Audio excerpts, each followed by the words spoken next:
તો સુરતથી હાલ મહત્વના અને સૌથી મોટા સમાચાર સામે આવી રહ્યા છે। સુરતમાં સચિન જીઆઈડીસી પાલી ગામમાં એક ઘટના સામે આવી જેમાં ઇમારત ધ્વસ્ત થઈ છે।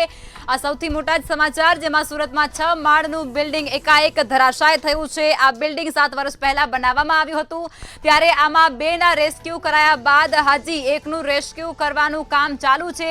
દટાઈ ગયેલા લોકોને બહાર કાઢવા માટે સતત રેસ્ક્યુ ઓપરેશન અત્યારે ચાલુ છે। આ સાથે જ સુરતમાં જે 6 માળનું બિલ્ડિંગ ધરાશાય થયું હતું તે મામલે અત્યારે મોટા સમાચાર સામે આવી રહ્યા છે જેમાં 2 લોકોનું અત્યારે રેસ્ક્યુ કરવામાં આવ્યું છે। સુરતમાં સચિન જીઆઈડીસી પાલી ગામની અંદર આ સમગ્ર ઘટનાને અંજામ મળ્યો છે જેની અંદર 6 માળનું એક બિલ્ડિંગ છે જે 7 વર્ષ પહેલા જ નવનિર્માણ કરવામાં આવ્યું હતું તે અચાનક ધ્વસ્ત થયું।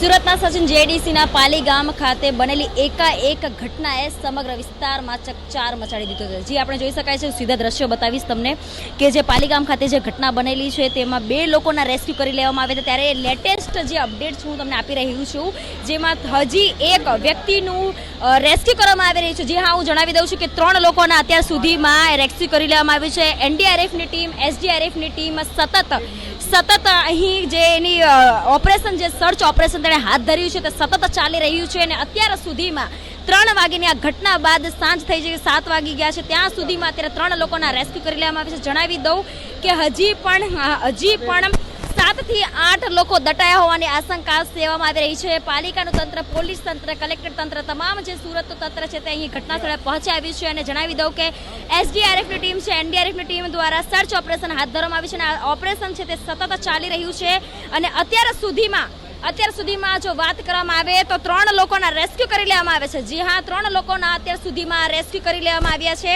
અને હાલ અત્યારે જે આ રેસ્ક્યુની પ્રક્રિયા છે તે હજી સતત ચાલી રહી છે। હજી પણ આ જે રેસ્ક્યુની કામગીરી છે તે સતત ચાલી રહી છે અને 7 થી 8 લોકો દટાયા હોવાનું પ્રાથમિક તપાસમાં બહાર આવી રહ્યું છે અને હાલ અત્યારનું જો લેટેસ્ટ અપડેટ તમને કહું તો 3 લોકોના રેસ્ક્યુ કરી લેવામાં આવ્યા છે। કેમેરા પર્સન સતીશ પટેલ સાથે પૂજા નિષાદ, મંતવ્ય ન્યૂઝ, સુરત।